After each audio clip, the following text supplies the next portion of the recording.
कैसे हैं आप सब। उम्मीद करता हूँ आप सब बढ़िया होंगे और जोरों शोरों से अपने टॉप की तैयारी में व्यस्त होंगे। सो बेसिकली आज हम पढ़ेंगे क्वेश्चन 5, क्वेश्चन 1 का फिफ्थ पार्ट के अंदर बेसिकली 5 पार्ट्स है। 5 पार्ट्स का फर्स्ट पार्ट जो अपने पास है, तो 5 क्वेश्चन दिया हुआ है कि relation R in a set A of human beings in at town at a particular time given by R. Relation जो है वो कुछ इस तरह दिया हुआ है, x comma y, x and y at work same place. X और वाई जो है वो एक सेम पैलेस पे वर्क कर रहे हैं। सो बेसिकली अपने पास दिया क्या है, सेट ए में, सेट ए अपने पास दिया हुआ है, सिमेट्रिक है, रिफ्लेक्सिव है, ट्रांजिटिव है। सिमेट्रिक के लिए पास हो रहा है, रिफ्लेक्सिव के लिए पास हो रहा है, ट्रांजिटिव के लिए पास हो रहा है। तो जो आर होगा वो अपने पास क्या होगा, इक्विवेलेंस रिलेशन। भाई सारी कंडीशन एक साथ लग रही है तो क्या हो जाएगा, अपने पास इक्विवेलेंस रिलेशन हो जाएगा। सो स्टूडेंट्स वापस समझते हैं कि अपने पास सेट ए वो है ह्यूमन बींग्स का जो एक ही टाउन पर रहते हैं। तो सेट रिलेशन जो है अपने पास ए टू ए में है। तो आर जो होगा x comma y, x and y work at same place. X और वाई दोनों एक ही जगह काम कर रहे हैं। तो अपन रिफ्लेक्सिव के लिए टेस्ट चेक करते हैं। तो रिफ्लेक्सिव में क्या बताते हैं अपने पास कि a comma a belongs to R, कि भाई ए अगर एक जगह काम कर रहा है तो ए भी एक ही जगह काम करेगा। So a belongs to R, so a and a are work at same place, so R is reflexive. और सिमेट्रिक के लिए x and y belongs to R, then y of y comma x belongs to R, so y comma x belongs to R, then relation is symmetric। ये अपने पास symmetric हो जाएगा। Transitive के लिए फिर वही बात, a comma b, अगर a और b एक जगह काम कर रहे हैं, a और b एक ही जगह काम कर रहे हैं, तो b और c भी एक ही जगह काम कर रहे हैं। तो b और c भी एक ही जगह काम कर रहे हैं, तो b तो अपना कॉमन हो गया, इसके अंदर कॉमन होगा तो ये कॉमन से हट जाएगा और a comma c भी एक ही जगह काम करेंगे। So students please set a of human being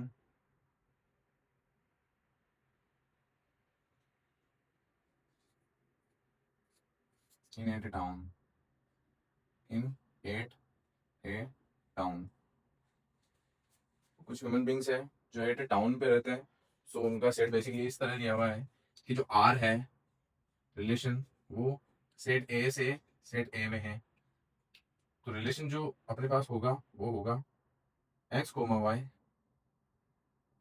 such that x and y work at same place. X और वाई जो है वो एक जगह एक साथ काम करते हैं, एक ही जगह पे काम करते हैं। अब एक ही जगह पे काम करने का मतलब क्या है, तो एक्स और वाई अपने पास एक ही जगह काम करते हैं।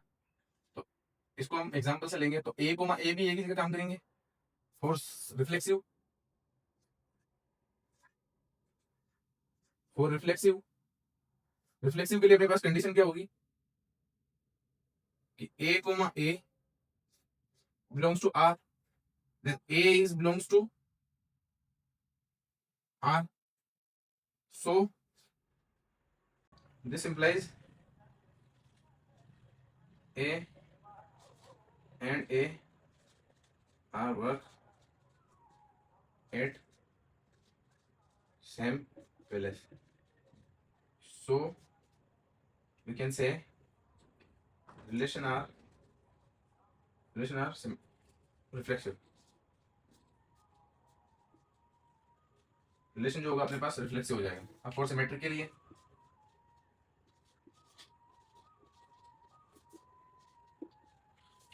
क्या होगा, x and y belongs to r। x और y अगर एक जगह काम करते हैं तो y और x भी एक ही जगह काम करेंगे। भाई देखो x और y दोनों एक ही जगह काम करते हैं तो y और x भी एक ही जगह काम करेंगे। सो we can say so y and x belongs to r, then relation is symmetric. अब अपन चेक करेंगे ट्रांजिटिव के लिए। वो ट्रांजिटिव के लिए क्या करेंगे, a comma b belongs to r, a comma b belongs to r है। तो B comma C, B belongs to R होगा।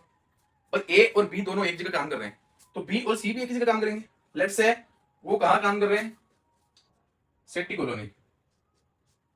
मान लिया ए कोमा बी अगर सेटी कॉलोनी में काम कर रहे हैं, तो बी कोमा सी भी सेटी कॉलोनी में काम कर रहे हैं, सेटी कॉलोनी में। तो क्या होगा, A and B are work at same place, so B and C are work at same palace। इन दोनों के मिली भगत को अपन क्या कहेंगे, इन दोनों की मिली भगत, इन दोनों की मिली भगत कि भाई बी एक जगह काम कर रहा है, जहां भी एक जगह काम कर रहा है, तो अपन कह सकते हैं A and C are work at. B part में क्या दिया हुआ है कि x, y, x and y live at a same locality. Question similar है, क्वेश्चन को अगर अपन देखें तो वो सिमिलर सा है। सिमिलर सा कैसे है कि उसमें दिया हुआ था work at same palace, same palace, but यहां क्या हुआ है, live in same locality. So students ये क्वेश्चन आप भी कर सकते हैं, बट मैं आपको एक ऊपर से आइडिया देता हूं कैसे करना है, सेम टू सेम उस क्वेश्चन की तरह है। तो मैं आपको एक आइडिया देता हूं कि रिफ्लेक्सिव के लिए क्या होगा, रिफ्लेक्सिव के लिए क्या होगा कि ए कोमा ए है, वो एक जगह रह रहे हैं, तो a and a are live in same locality. Then relation R is symmetric, ओ क्या बोलते हैं, सॉरी रिफ्लेक्सिव, रिफ्लेक्सिव हो गया, ये अपने पास हो गया। अब अपन सिमेट्रिक के लिए चेक करते हैं। सिमेट्रिक के लिए एक्स और वाई ये दोनों एक ही जगह हैं, ये दोनों एक ही जगह रह रहे हैं, एक्स एंड वाई एक ही जगह रह रहे हैं, तो वाई और एक्स भी बेसिकली एक ही जगह होंगे, वाई और एक्स भी एक ही जगह होंगे। तो बेसिकली वाई और एक्स अगर एक ही जगह हैं तो रिलेशन जो होगा अपने पास सिमेट्रिक हो जाएगा। ट्रांजिटिव के लिए क्या होगा, ट्रांजिटिव के लिए क्या होगा कि A and B live at same colony. मान लीजिए कोई भी कॉलोनी, जैसे पिछले क्वेश्चन के अंदर अपन ने एग्जांपल लिया था, वो एग्जांपल था अपने पास सेटी कॉलोनी। तो यहां मान लेते हैं अपन की ये जो ए कोमा बी है वो सेटी कॉलोनी में है, तो बी कोमा सी भी सेटी कॉलोनी में होंगे। अगर बी कोमा सी भी सेटी कॉलोनी में है तो अपने पास ए कोमा सी भी सेटी ही कॉलोनी में होंगे। सो वी कैन से कि ये तीनों में अप्लाई होगा, रिफ्लेक्सिव के लिए ये है, सिमेट्रिक के लिए ये है, और ट्रांजिटिव के लिए भी ये पास होता है। सो बेसिकली अपने पास जो होगा वो इक्विवेलेंस रिलेशन होगा। रिलेशन जो होगा, थोड़ी सी स्पेलिंग मिस्टेक्स हो सकती है, वो आप देख लेना प्लीज, बट जो अपन ने कंसेप्ट जाना था वो कंसेप्ट आपके सामने है कि भाई अगर अपन सेम जगह रह रहे हैं तो रिफ्लेक्सिव भी होगा, सिमेट्रिक भी होगा और ट्रांजिटिव भी होगा। सारा क्वेश्चन का ऊपर ऊपर का अपन ने देख लिया, सेम टू सेम उसी तरह उतारना है। सो स्टूडेंट्स नोट करेंगे the x comma y, x is exactly 7 centimetre taller than y, मतलब एक्स जो है वो वाई से एग्जैक्टली 7 सेंटीमीटर बड़ा है। तो अपन इसको देखेंगे और क्वेश्चन करेंगे कि आर जो है वो अपने पास ऐसे दिया हुआ है, x comma y such that x is exactly 7 centimetre taller then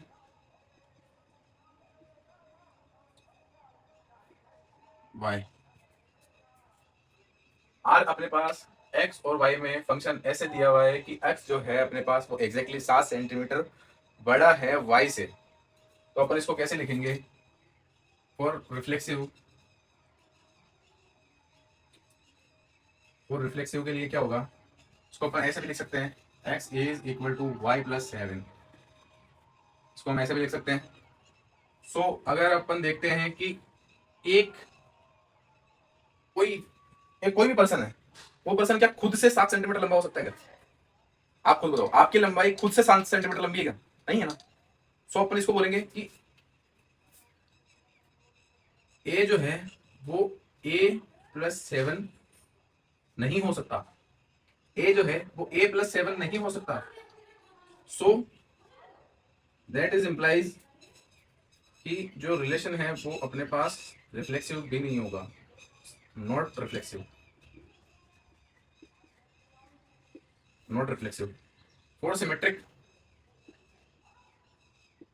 four symmetric के लिए क्या होगा, x comma y belongs to r, तो x equals to y plus 7।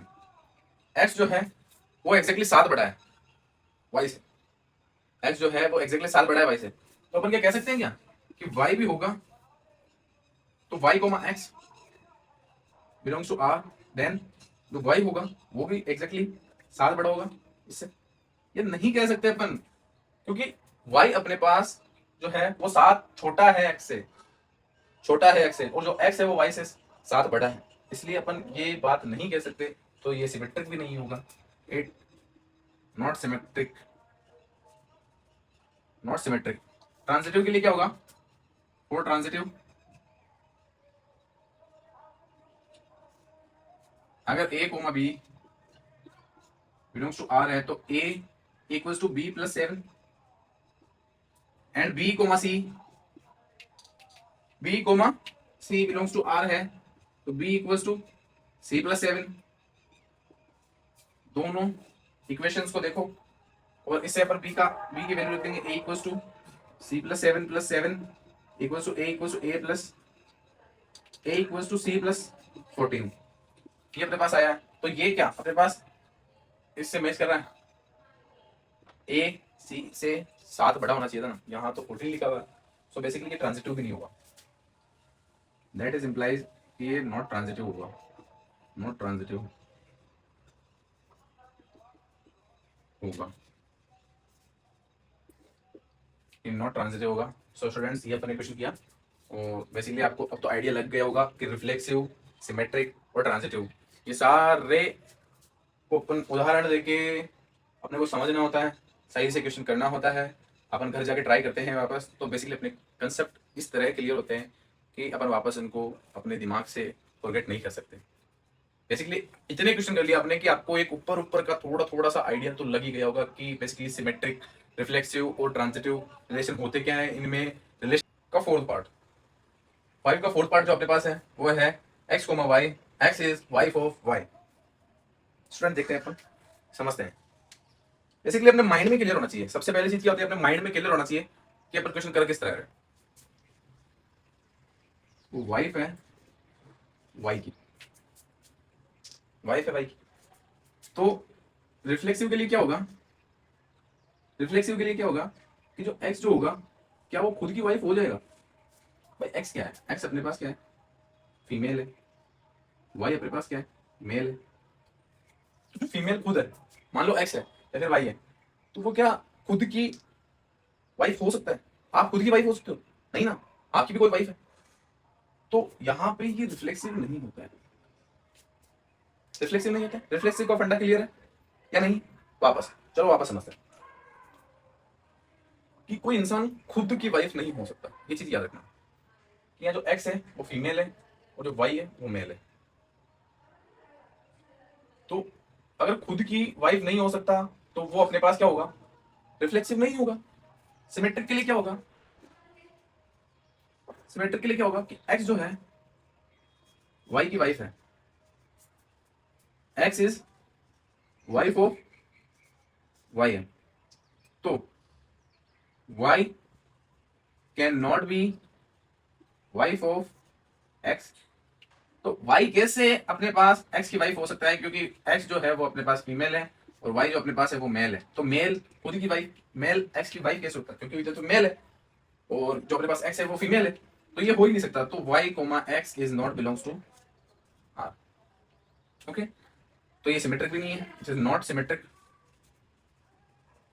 Transitive के लिए क्या होगा, ट्रांजिटिव के लिए क्या होगा, ट्रांजिटिव के लिए क्या होगा, a comma b belongs to R, ध्यान से समझना, a comma b belongs to R, मतलब बी जो है, ए जो है, a is wife of b, a is a wife of b, तो B comma a, b comma C, B belongs to R होना चाहिए, है नहीं, होना चाहिए, तो अपन क्या लिखेंगे, बी जो होगा क्या वाइफ ऑफ सी होगा, होगा क्या, देखो अपने पास वाइफ ऑफ सी होगा, नहीं होगा, क्योंकि बी बी अपने पास ऑलरेडी क्या है, मेल है, तो मेल जो होता है वो खुद की वाइफ कैसे हो सकता है? ये अपन ने यहाँ भी पढ़ा था रिफ्लेक्सिव के लिए। तो ये अपने पास पास ही नहीं होगा, आगे पास ही नहीं होगा। तो ट्रांजिटिव की एक कंडीशन क्या होती है कि a comma b belongs to R, then b comma c is not belongs to R, then a comma b is transitive. तो ये अपने पास ए कोमा बी के लिए ट्रांजिटिव के लिए पास हो जाता है। तो hence this implies this is transitive relation.